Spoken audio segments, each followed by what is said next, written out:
Hindi pa raw direktang tumutugon ang gobyerno sa ICC kaugnay po ng kaso ni dating Pangulong Duterte. Pero tila may inaasikasong mga testigo na ang DOJ.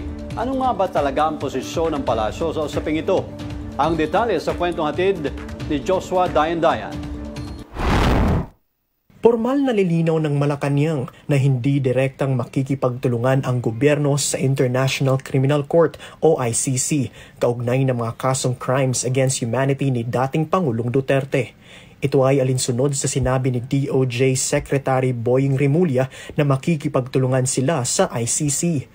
Paglilinaw ni Palace Press Officer Attorney Claire Castro, ang pangunahing intensyon ng gobyerno ay tulungan ang mga biktima at mga saksi ng mga biktima upang makamit ang hustisya. Tutulungan ng DOJ ang mga witnesses para makapag-testify, para mabigyan ng hustisya ang dapat na mabigyan ng hustisya.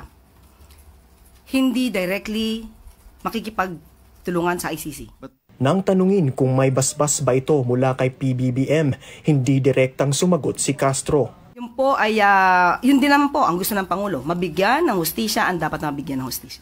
Matatandaan sa sinabi ng DOJ na sisiguraduhin ng gobyerno ang kapakanan at kaligtasan ng mga saksi.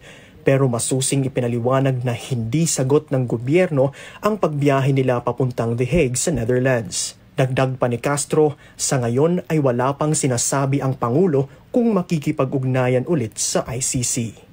Ako si Joshua Dayan-Dayan para sa Kwentong Politiko.